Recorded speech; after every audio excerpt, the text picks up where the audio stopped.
Steve Poppet here to introduce the item.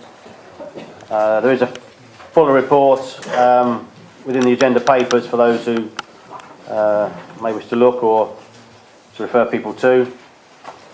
And I will, once the Inspector has given his initial report, I'll invite the various questions relating to this item to come forward. Thanks a lot, Chair. I'm Steve Poppet, Safer Neighbourhood Inspector, Community Inspector for Cambridge City. You've all got copies of the report. I'm not going to go through them in any detail, just I suppose some headlines and highlights from me in relation to the first priority, the supply of drugs in the East area. You can read there the streets where we've executed warrants under the Misuse of Drugs Act, the persons arrested, the types and quantities of drugs that we've seized. All this has come from information from members of the public. The intention very much, I suppose, strategically is to make Cambridge as hostile an environment as possible for those wishing to deal drugs. And the examples here are just some of the results of our activity, and of course those people that are resident in social housing. We're working with the housing providers in terms of evicting them as a result of their behaviour. Whilst we are getting slightly fewer complaints and information is not coming in as rapidly as before, we still feel that there's an issue in this particular area. The second issue, policing issues associated with Mill Road.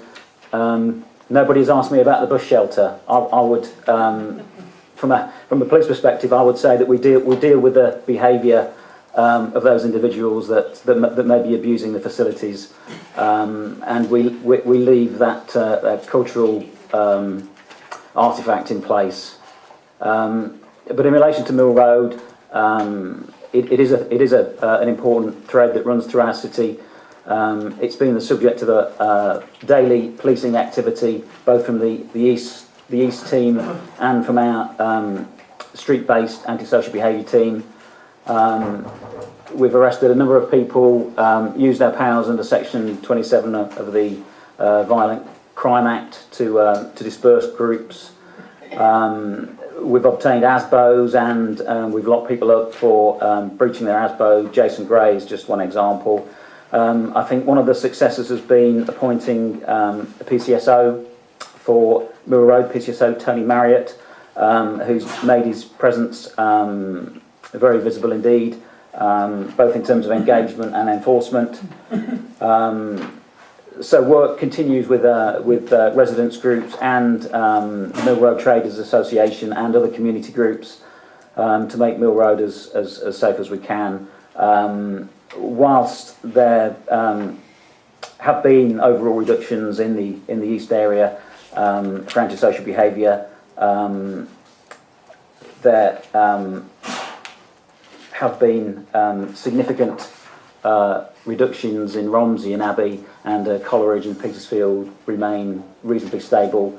I think part of the slight increase in terms of the Petersfield area is our improved level of engagement, and I think people are actually reporting more to us. The final priority, reduced shoplifting in the East area. This was the subject of Operation Akura, which was a 2-week concentrated operation that involved high visibility policing and working with those shops that were particularly vulnerable and had shown themselves to be vulnerable to shop theft. For the 2 weeks of the operation, the East area recorded the lowest level of shop theft for the past 3 years. I suppose going forward, there has been a reduction of shoplifting in the East area in comparison to the previous reporting period.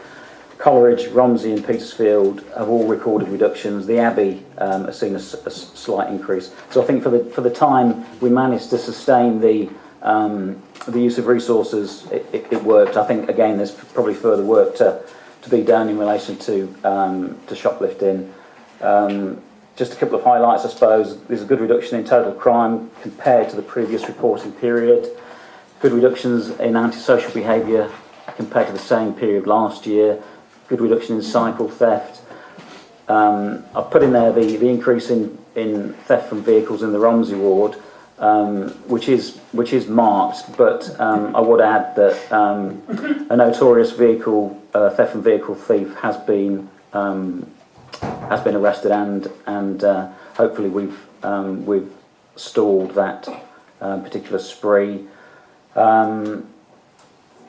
We've launched a Twitter account, I think, since we were last here, and we've begun to use Shape Your Place, although we haven't done it for this particular meeting, but I've done it for a couple of other meetings, just to sort of add some depth and give people the opportunity to make comment on policing issues who don't want to attend the meeting.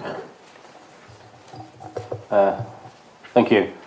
There's been a run of articles in the local paper that's actually expanded on some of these cases that we've got in more briefer form within the report, which actually, in terms of their success, made good reading, so well done on that score. I've got two members of the public who put questions forward for this item. Mr. Taylor.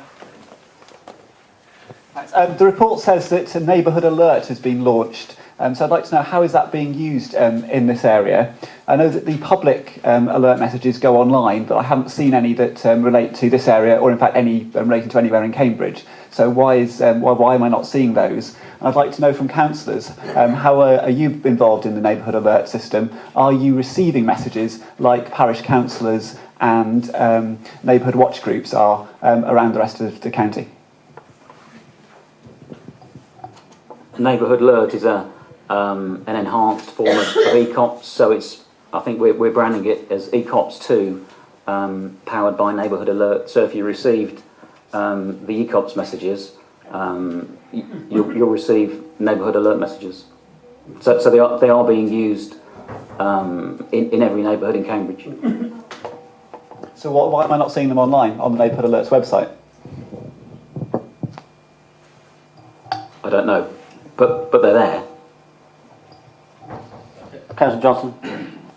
Chair, I recommend as many people as possible register with the neighbourhood alerts system, because it gives you because I think you get periodic updates on the police about the number of cases, and it's broken down into subjects. So it really gives an idea of what's actually happening in your ward and the level of crime in your area. For example, I'm on it. I'm subscribed to the updates, and I think I received some email, or on the actual you sign in, and on the site it gives a map of where a proximity of where you are, and it sort of there's pinpoints on the map that's showing you what's happened in the last couple of weeks and what type of crime has occurred. So I think that's quite useful information for people. And I think more people should be aware of it, so they know exactly what's going on in their area. Smart. It's possible I've not ticked the right box. I mean, I certainly, because I don't recognise what you're saying, but I thought I was getting the alerts, so maybe I need to explore further. I must admit, I did prefer the previous ECOPS thing, because it was much more localised. I found the ECOPS that we have now, being as it were citywide, less informative, but maybe I'm just being fussy, and I'm probably in the wrong column or on the wrong page or something. I will explore further. Okay. Mr. Ryman, you've got a question. Would you like to ask it? Hello, good evening. Okay. First of all, this I've just heard you discuss about the ECOPS. I mean, I still use ECOPS.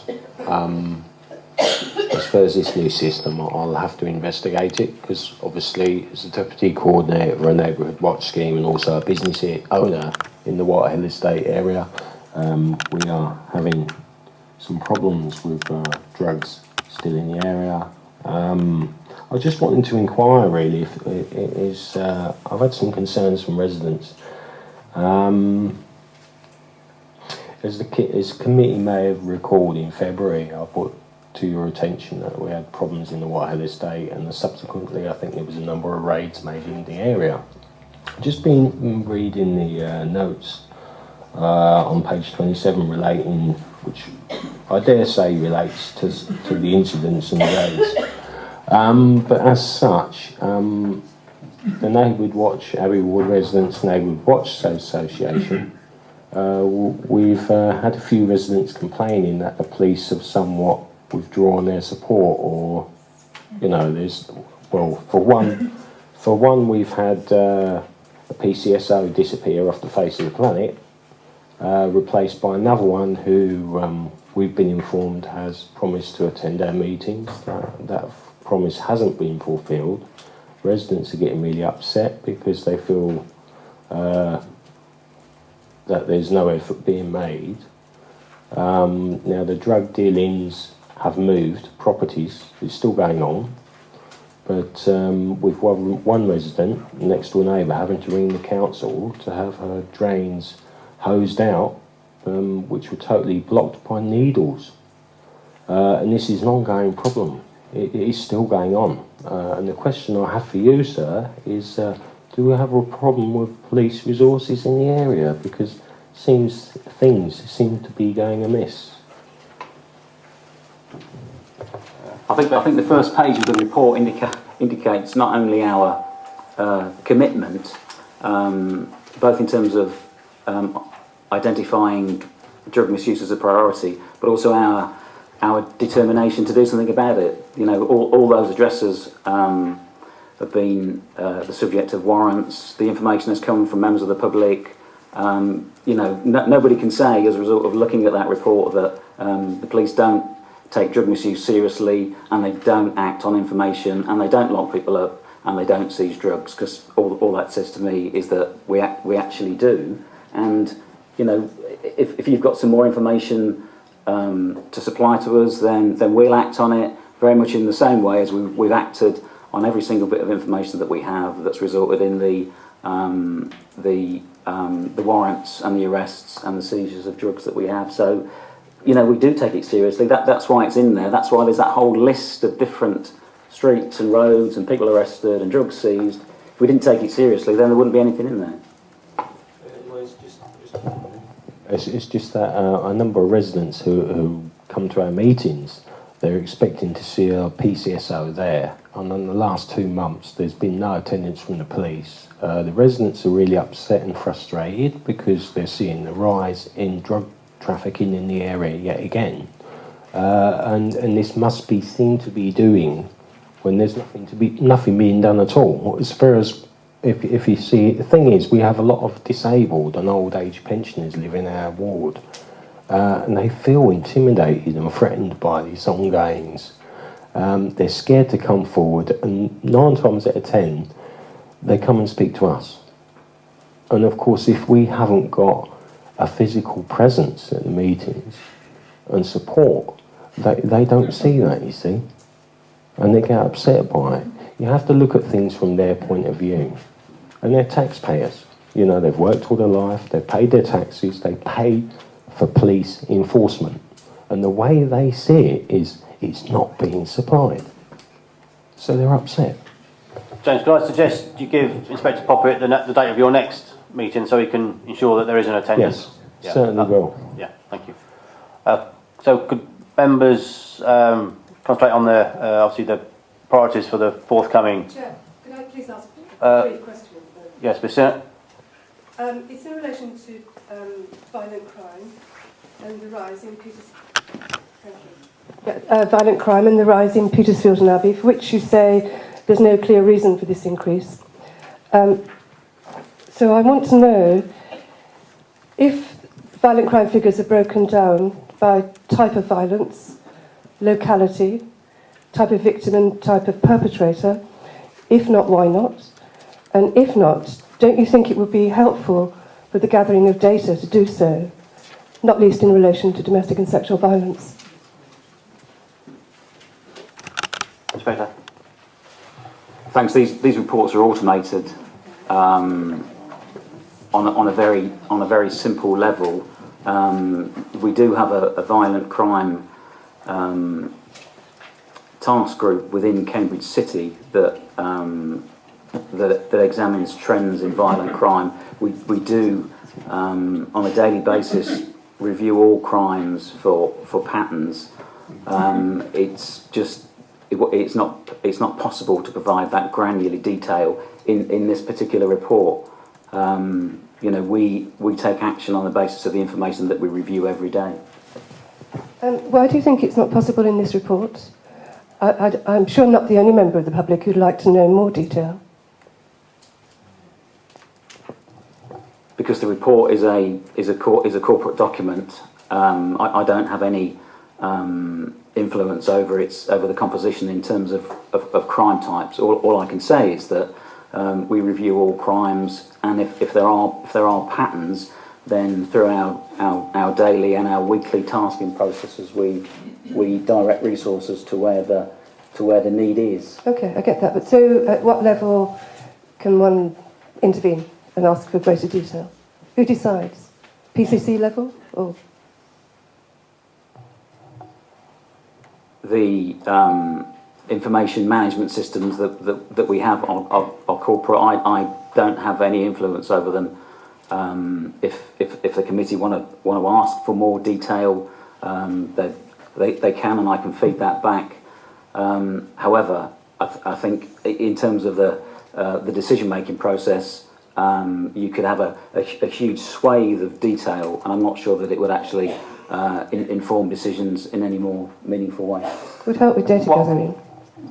As an area chair of one of 4 area chairs, when we have an area chairs get together to discuss how these sort of committee meetings are handled and the sort of process, and I'll raise the point that you've made about whether the violent crime data should be broken down any further. But I think at this stage, that's all I can do. Really.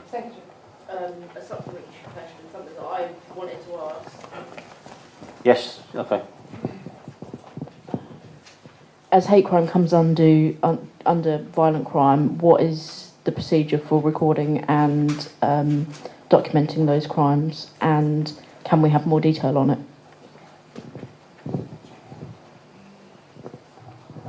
There is when there's any indication of a hate crime, whether that be race, disability, gender, there is a marker placed on the crime. So if it's a crime of assault and there's a hate element to it, then there's a marker of hate crime is placed on the crime, so that we can track the progress and maintain an overview of hate crimes in Cambridge. On this point, okay, Councillor Brown. Thanks, Chair. I was actually going to come on to this on the main discussion as well, because we're talking about policing issues associated with Mill Road as one of the recommended priorities. But since hate crime has been brought up by a member of the public, I wanted to mention this leaflet, which has been distributed along Mill Road and along the streets either side of Mill Road. Across the city, actually. Across the city, even, okay. By someone resident described to me as a sinister monk. And it says it's called Concerning the True Nature of Marriage and the Cult of Homosexuality. And it's particularly personal for me because I was involved nationally in the campaign for equal marriage. So I find it quite annoying that this is happening right under our noses.